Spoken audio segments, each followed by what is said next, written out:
Nous avons l'extrême plaisir d'accueillir M. Frédéric Wangabo Mwenengabo. Il est un Congolais qui habite ici à Fredericton, au Nouveau-Brunswick.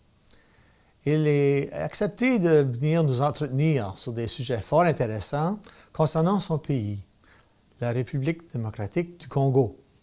Mon invité, ambassadeur des organisations de la société civile auprès des Nations unies et président du Conseil atlantique pour la coopération internationale et un défenseur des droits de la personne et à ce niveau, très bien connu et respecté.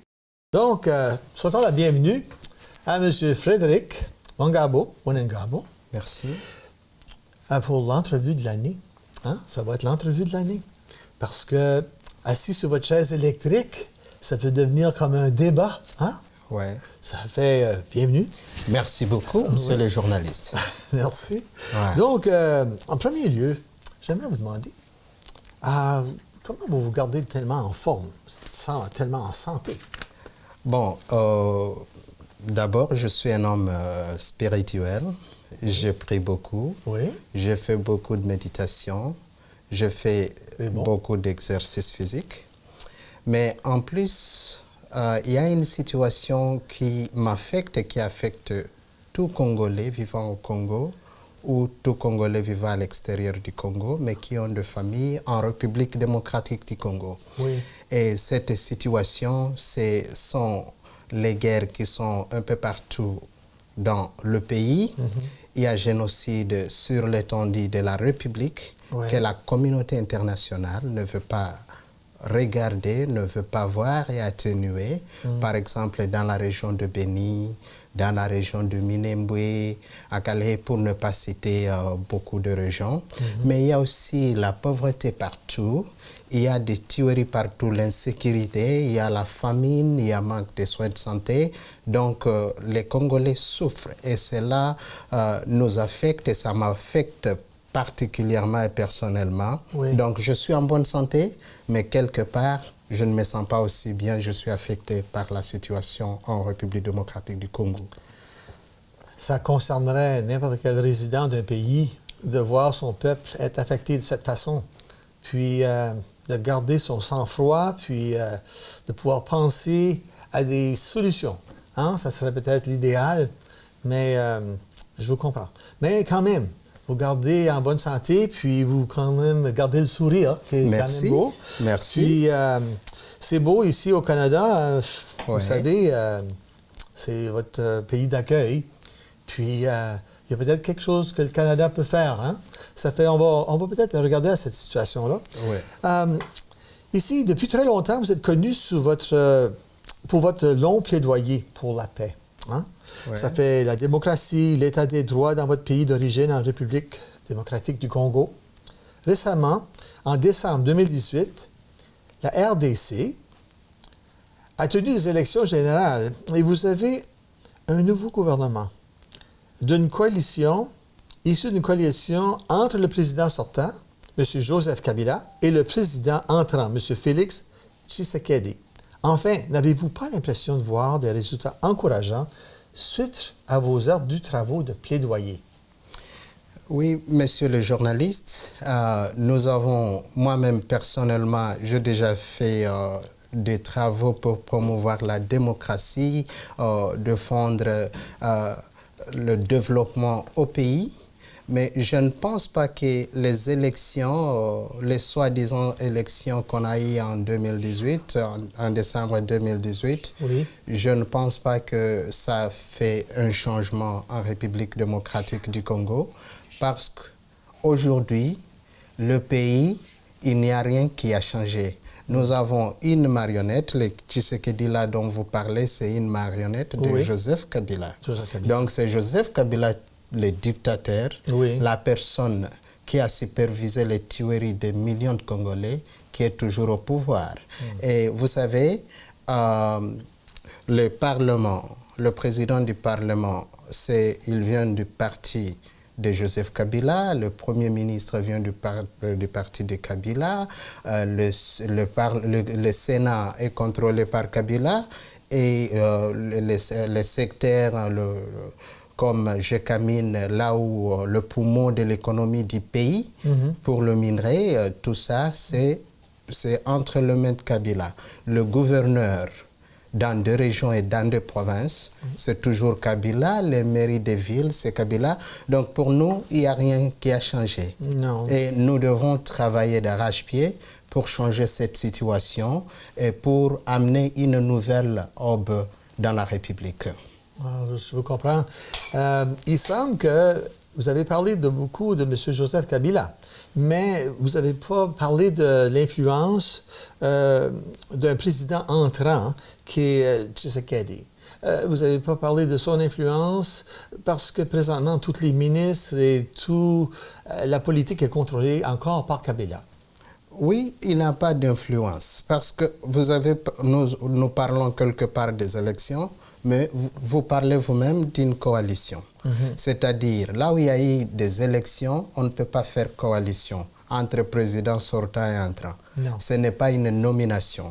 Mais ce que nous vivons au Congo, nous avons, je peux vous le dire, nous avons un système qui se répète. Okay. Chaque année, c'est pourquoi le Congo est là où nous sommes aujourd'hui, nous avons le même système et nous avons les dynasties familiales qui s'échangent l'argent et les pouvoirs.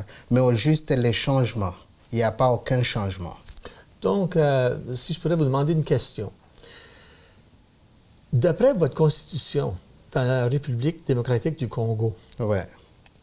est-ce qu'il y a une limite pour un président existant de 2 termes, 1 terme, ou ça n'existe pas du tout? Donc, ça peut être répété à volonté? Il y a notre constitution donne 2 mandats à un président. Oui. Mais je viens de vous dire que Joseph Kabila a d'abord fait 18 ans. Maintenant, les plaidoyers que nous avons faits, nous avons mis une très grande pression sur lui. Oui. Et comme il ne pouvait pas rester là-bas, il a essayé d'utiliser les marionnettes, mais c'est bien lui qui est toujours au pouvoir. Oui. Ouais. Je suis désolé que ça arrive de cette façon.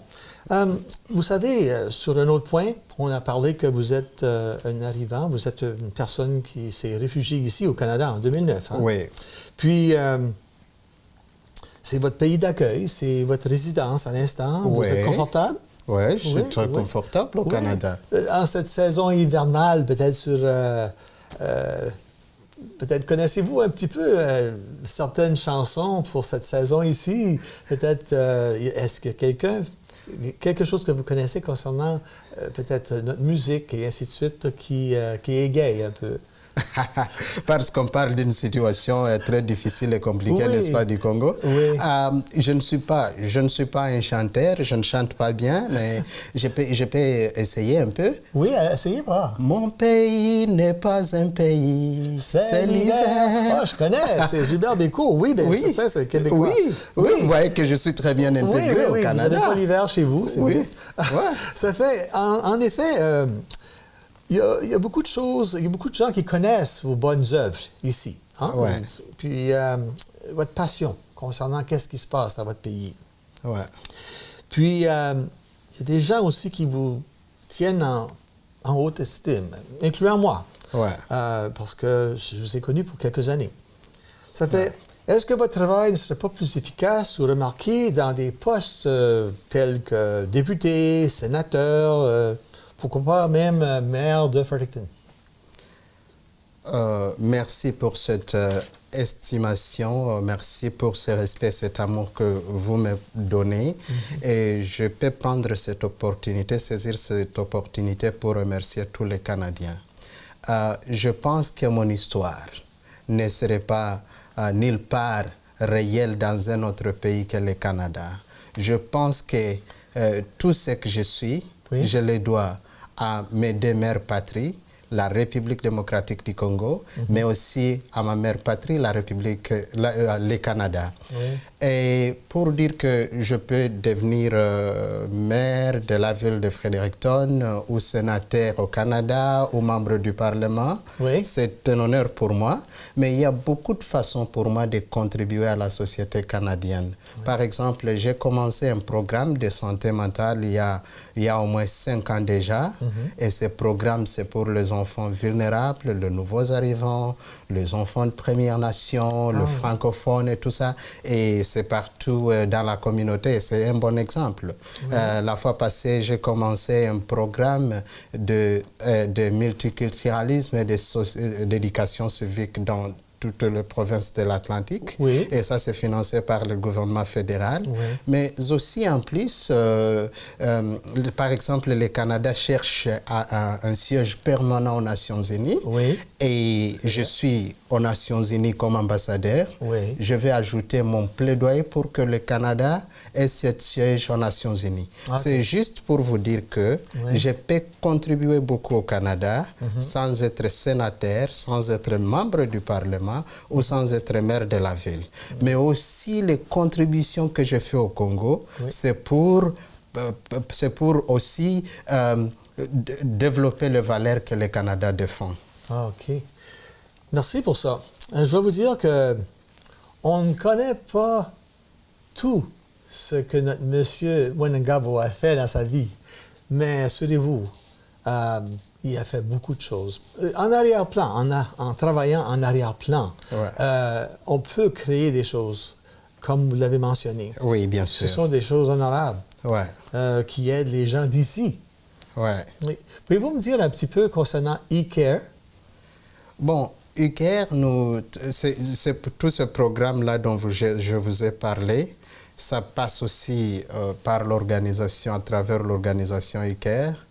Et vous savez qu'aujourd'hui aussi, j'ai parlé de tout ça, mais en introduction, vous m'avez introduit comme président du Conseil atlantique pour la coopération internationale. Oui. Et ça, c'est une contribution que je fais au Canada et à l'international. Okay, donc, c'est pour dire que nous avons beaucoup de façons de travailler ensemble, de participer à la société canadienne.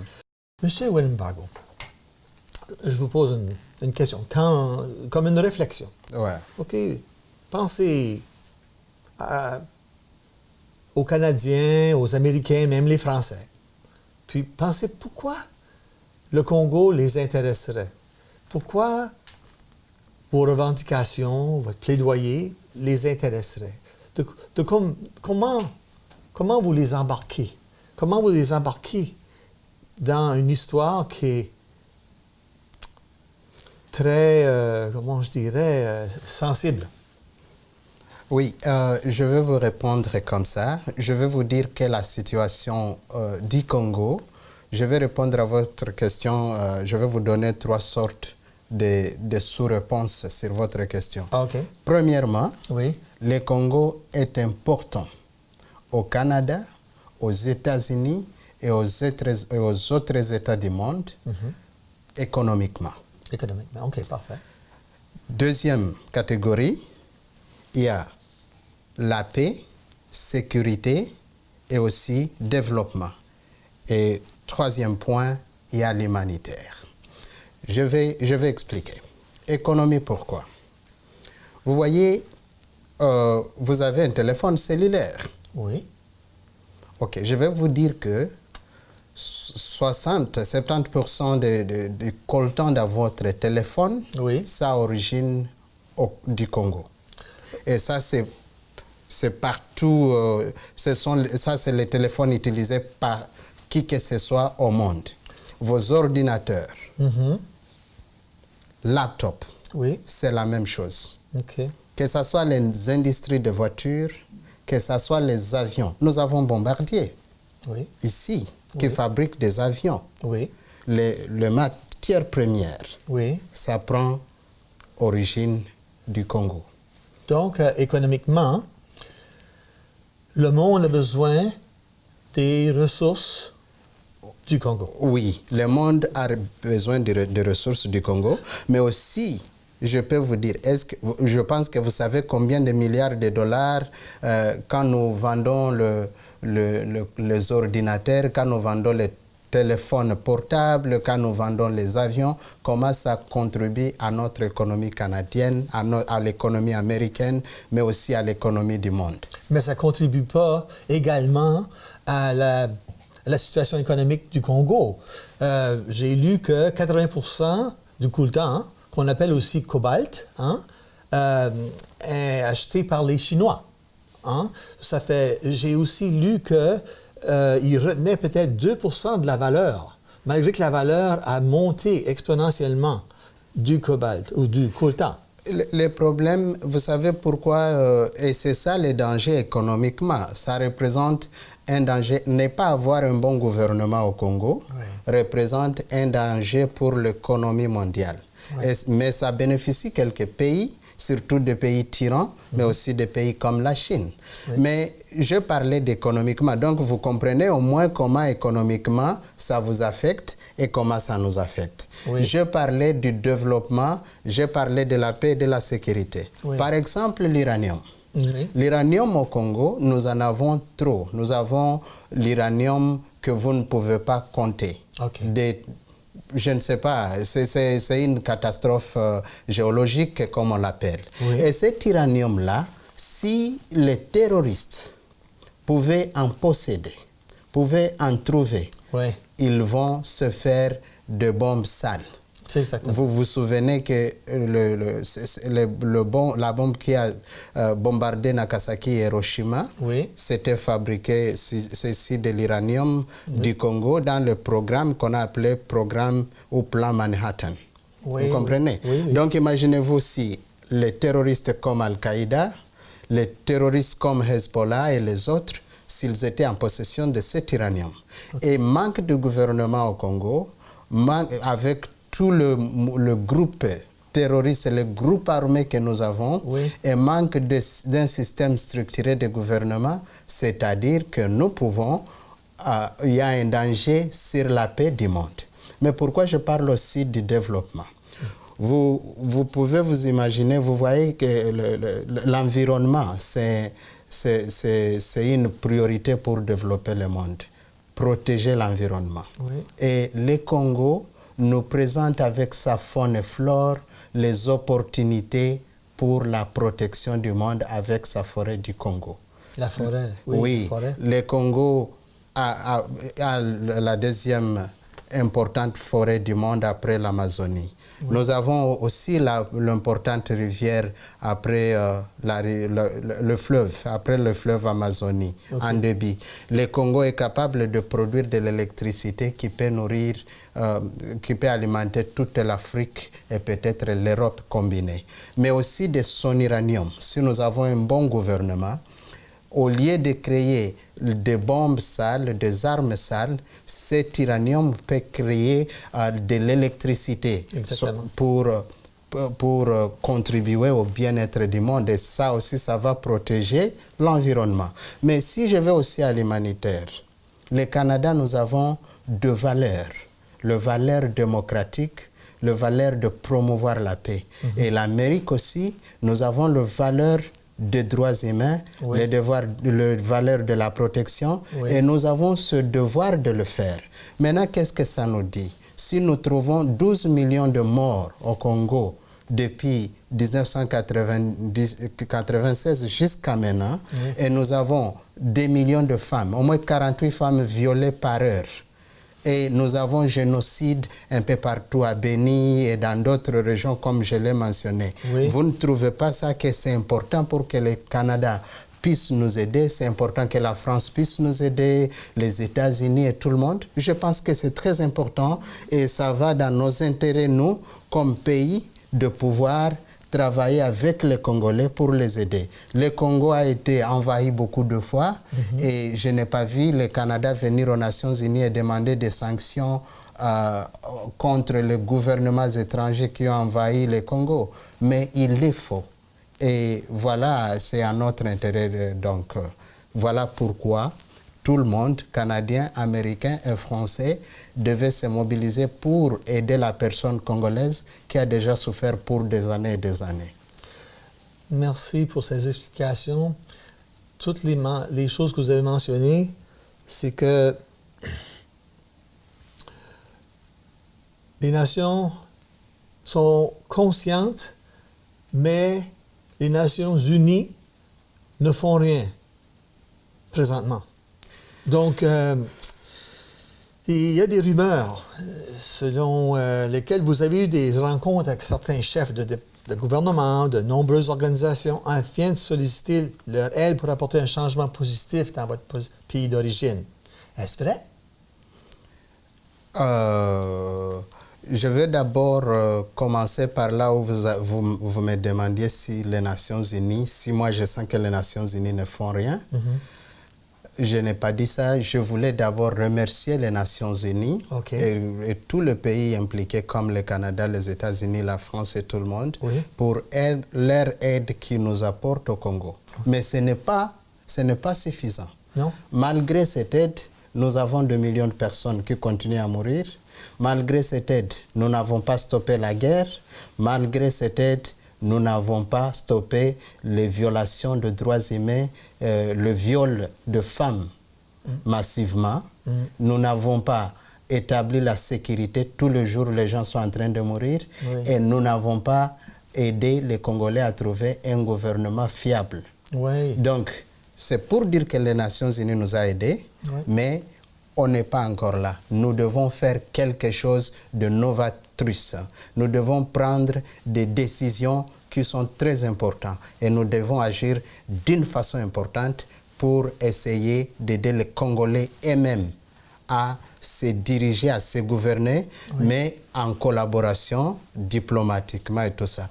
Maintenant, quant à votre question, vous me demandez si j'ai rencontré des chefs des États et des organisations pour parler du Congo. J'aimerais vous dire que depuis que j'ai fait mon plaidoyer, tous les leaders que je rencontre, je parle avec eux, je leur propose les solutions pour que la paix puisse revenir dans mon pays et pour qu'il y ait un régime démocratique, représentatif des citoyens congolais et congolaises. Donc pour moi, voilà, c'est pourquoi discuter avec les leaders, c'est important, oui. Pour ma prochaine question, donc, se reliant à votre réponse, qui avez-vous rencontré?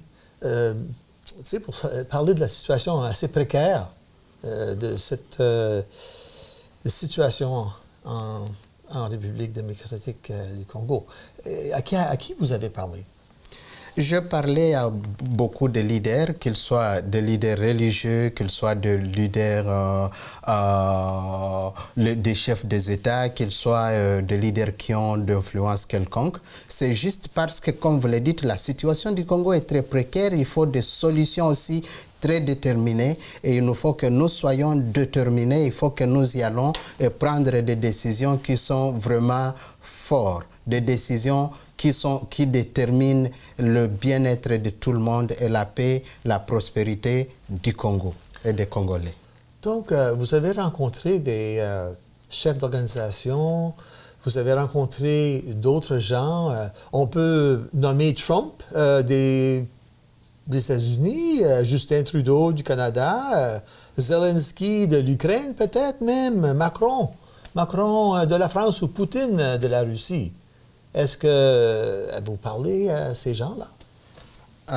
Bon, moi je parle à tout le monde qui voudrait m'écouter, qu'il soit leader d'un État, qu'il soit représentant d'une institution internationale, et toute personne de bonne volonté, parce que nous voulons que nous puissions coordonner les efforts. Parce que vous savez, depuis l'indépendance du Congo jusqu'à maintenant, le pays n'est pas en paix, le pays n'a pas de stabilité, les Congolais meurent tous les jours et la situation n'est pas bonne.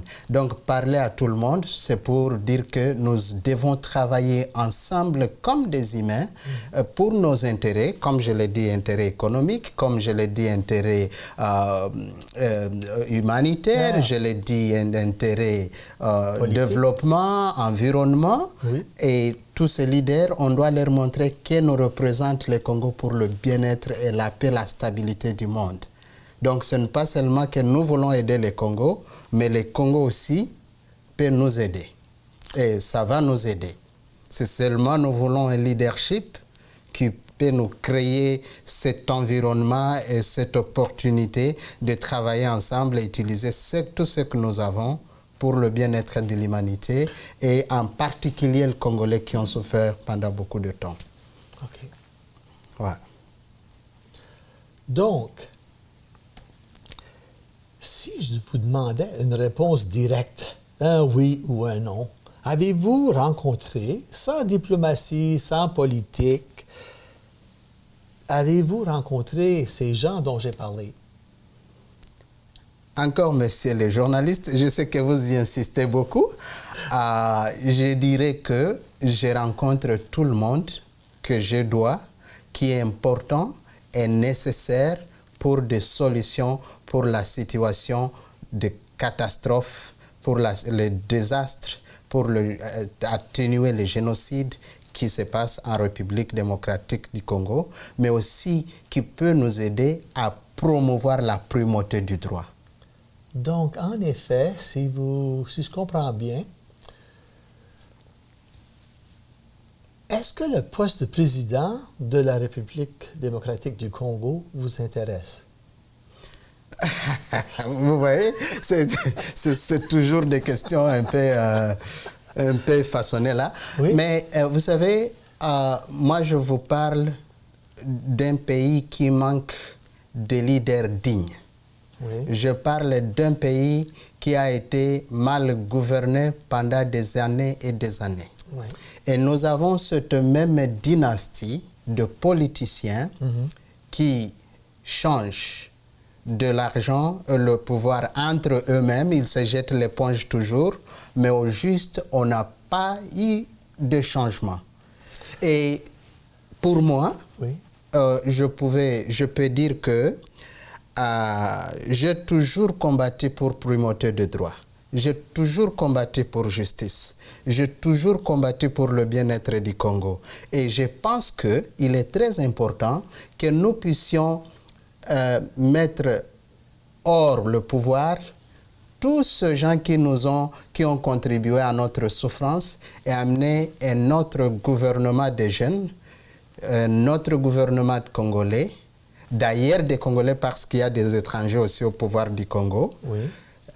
Il y a l'ingérence des pays de l'étranger. Oui. Donc moi, j'aimerais dire que nous avons besoin de changements et je jouerai n'importe quel rôle de leadership pour aider mon peuple. Vous avez parlé d'ingérence. Il y a des pays impliqués. Mais pour avoir l'espoir, les gens devraient savoir si ce poste vous intéresse. Parce que vous travaillez toujours d'arrière-plan. Puis les jeunes vous connaissent, ceux qui connaissent vos travaux de plaidoyer. Puis je suis certain que plusieurs voudraient vous voir à ce poste pour faire un changement radical dans votre pays. Alors, les gens devraient savoir si c'est quelque chose que vous contemplez. C'est toujours la même question autour mais vous changez le style, monsieur le journaliste. Ce que je dis est que je suis très intéressé au changement de mon pays. Oui. Vous vous souvenez que j'avais fait 48 jours de grève de faim ici, juste pour influencer la communauté internationale à regarder le Congo d'une autre façon. Oui. À faire arrêter Bosco Ntaganda, le rebelle et les autres. Ça m'a profondément touché. Oui. Ça m'a profondément touché. J'ai été vous voir pendant ces jours-là. Bien sûr, vous étiez venu me voir. J'avais vraiment peur pour vous. Je ne voulais pas perdre mon ami. Puis je sais que la mission était vous êtes tellement passionné par ce que vous mentionnez, que je savais, j'étais avec vous dans votre cœur, je priais que, pour l'amour de bon Dieu, ne laissez pas cette personne-là mourir de faim. Merci. C'est pourquoi, ce que je vous dis, je suis prêt à jouer n'importe quel rôle, rôle constructif, pour rétablir un état de droit, pour reconstruire les institutions du Congo et pour y partager, pour aussi aider les femmes congolaises, les victimes de la guerre, pour aider les enfants qui travaillent dans des mines comme des esclaves sans salaire, pour aider les militaires qui ne sont pas payés, les enseignants qui ne sont pas payés, les médecins qui ne sont pas payés et les enfants qui n'ont pas accès aux soins de santé. Donc, je jouerai n'importe quel rôle pour ça. Je vais vous dire... Je vous ai hypnotisé? Vous ne m'avez pas hypnotisé. Mais vous êtes un bon diplomate. Parce que je n'ai pas de réponse à des questions vraiment visées. Mais j'ose croire que quelque part, vous avez une volonté de faire ce que vous mentionnez jusqu'au point à une grève de faim que j'ai témoigné. Disons aujourd'hui que vous devenez président de la RDC. Quelles seront les premières mesures que vous prendriez pour résoudre les problèmes de votre pays que l'actuel président, Félix Tshisekedi, n'a pas fait ou prise? D'abord, je veux vous dire que l'actuel Tshisekedi, c'est une marionnette. Le président, la personne aux commandes, c'est Joseph Kabila. Donc, c'est pour dire que on a presque 2 présidents. Le pays n'est pas stable. Un sans force et l'autre qui est aux commandes. Qui a géré le pays comme ça. Oui, mais si j'étais président de la République, ce que je ferais de différent de ce que Tshisekedi fait et Kabila, est que je vais d'abord réinstaurer la loi de justice, une primauté des droits, un gouvernement des droits. Qu'est-ce que ceci signifie? Le Congo est un pays très riche, mais il y a des gens qui ont pillé le pays. Par exemple, Joseph Kabila, il a aujourd'hui 25 milliards de dollars.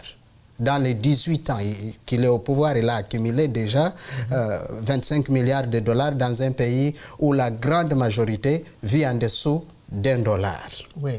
Et que Kabila n'est pas seul. Il y a un grand nombre de politiciens corrompus, voleurs, qui ont volé cet argent.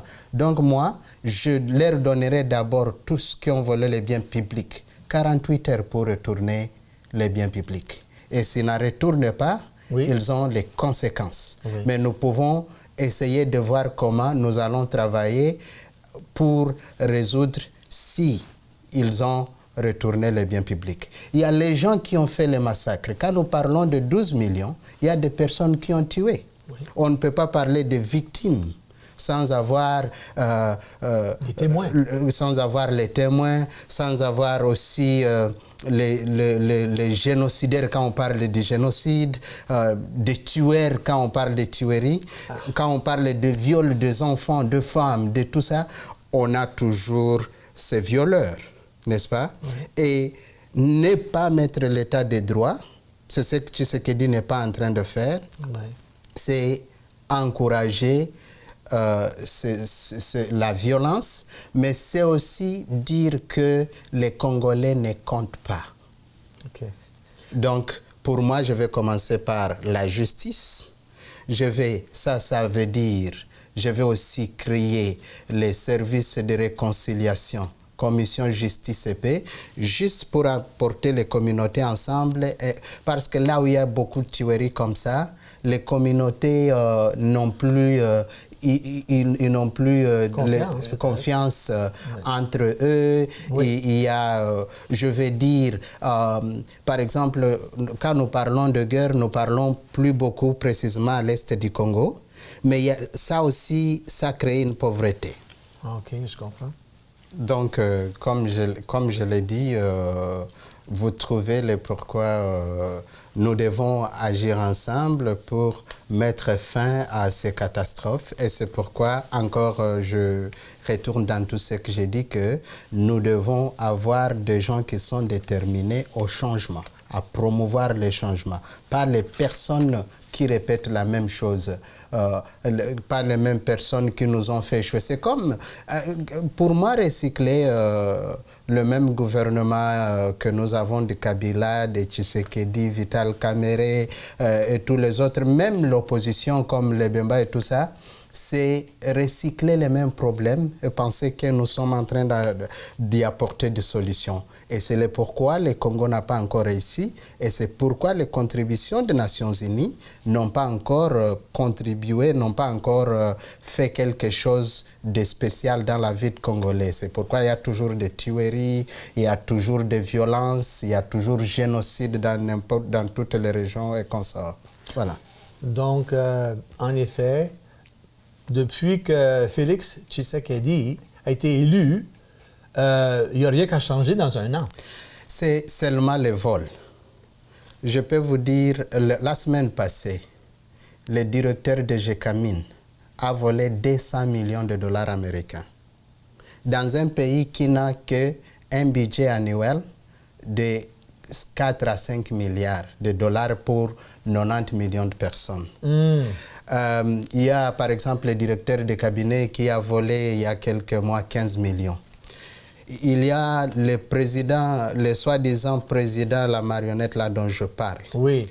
Dans 9 mois au pouvoir, il a voyagé plus de 70 fois, donc 70 fois, dans des pays étrangers. Ah, oui. Là, il voyage avec une centaine de personnes.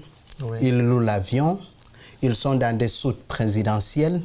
Donc, ils utilisent aussi, vous savez, un voyage d'un président peut utiliser 15 millions par voyage, 15 millions de dollars. Oui, avec la sécurité et tout. C'est oui. certain. Et maintenant, si vous multipliez 15 millions de dollars fois 70 ou 70 fois, c'est combien? C'est beaucoup d'argent. Et dans un pays où seulement le budget annuel n'est que 5 milliards pour 90 000 personnes. C'est une honte.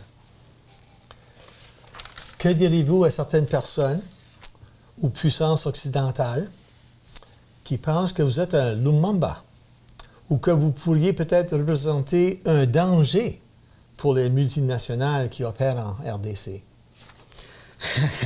C'est une question importante. Je pense que Lumumba, c'est notre exemple parce qu'il a combattu pour l'indépendance, une indépendance qui n'a pas été maintenue par ces gens-là, ces politiciens corrompus. Mais aussi, nous ne sommes plus à l'ère de Lumumba. Non. L'ère de Lumumba est passée parce que nous avions la guerre froide, nous avions aussi les impacts de la Deuxième Guerre mondiale qui influençait les règnes de Lumumba. Oui. Vous voyez, moi je suis un diplomate international. J'ai démontré mes capacités, par exemple au Canada, par exemple aux Nations Unies. La fois passée, j'étais en Ukraine pour présider les élections présidentielles et parlementaires. Oui. Donc, c'est pour dire que je comprends la politique internationale, mais aussi je suis ouvert à la coopération internationale. Donc, être Lumumba pour nous, c'est être nationaliste. C'est aimer le pays et faire quelque chose, faire un grand changement pour les Congolais dans leur vie. Mais ce n'est pas aussi aliéner le Congo pour ne pas collaborer avec les autres pays du monde. Ce n'est pas aussi ne pas vouloir faire une justice pour les gens ou le pays qui ont violé les droits du Congo. Donc, il n'y a rien à craindre pour les gens qui aiment les droits humains, pour la primauté des droits, et les pays qui comprennent la coopération internationale. Je suis le diplomate à soutenir, je suis la personne avec l'expérience, je suis la personne qualifiée, mais je suis aussi la personne, mon âge représente ce changement-là que le pays devait avoir, que de recycler les mêmes problèmes et attendre des solutions qui sont différentes. Donc, pour éduquer les gens, l'audience, Lumumba était le premier président élu démocratiquement et son terme n'a pas duré longtemps. Dû à des influences d'ailleurs. Mais il avait tenté de faire des changements assez drastiques, j'imagine. Donc, quand ils font référence à Lumumba, c'est un exemple d'une démocratie qui existait dans le Congo avec des changements que les Congolais exigeaient et demandaient, puis aurait peut-être pu être réalisé s'ils auraient vécu plus longtemps. Donc, s'ils l'ont laissé régner. Oui, c'est ça et c'est pourquoi quelquefois vous donnez une bonne synthèse. C'est parce que nous, on pense que l'élimination, l'assassinat de Lumumba a contribué au malheur du Congo. Oui. Et je voudrais que tous ces pays qui ont contribué à l'assassinat du Congo, de Lumumba, oui. À créer le malheur que les Congolais vivent aujourd'hui, qu'ils puissent aussi se mobiliser maintenant pour dire trop c'est trop, nous aider à reconstruire cette république. C'est donc Lumumba, mais m'appeler Lumumba, c'est un peu positif que négatif parce que je ne suis plus à l'époque là de Lumumba. Nous sommes aujourd'hui au XXIe siècle et on va diriger comme au XXIe siècle, mais d'abord le Congolais, pour le Congolais et pour le Congo, et en plus la coopération internationale. Alors, pour conclure, j'espère bien que le Congo, la République démocratique du Congo, voit le meilleur jour en commençant en 2020 et qu'il sache trouver les solutions à des problèmes en étant appuyé par vous qui travaillent en arrière-plan. Et j'espère bien que bientôt, on verra des résultats. Donc, pour conclure, je vous remercie beaucoup de ce dialogue. Soit de réussir dans votre combat pour la justice, les droits de l'homme et l'état de droit pour votre pays. Je souhaite également à toute votre nation congolaise une année 2020 réussie, remplie de paix et d'une aube nouvelle. Merci. Merci beaucoup, monsieur le journaliste. Ça a été un plaisir pour moi. Et moi aussi. Et je vous demande toujours de ne pas oublier de mettre dans les médias, que ce soit médias sociaux, Facebook et partout, la souffrance du Congo et du Congolais pour que le monde entier comprenne. Et c'est ça votre contribution pour réduire les violations de droits humains, les viols de femmes, le génocide qui se passe partout au Congo. Surtout garder le mot Béni. Béni, c'est la région de Béni, où les gens sont en train de mourir chaque jour sans réaction des Nations Unies et sans réaction du gouvernement en place. Okay. Donc, garde le mot Béni. Béni, la région de Béni. Merci beaucoup. Merci beaucoup. Ouais.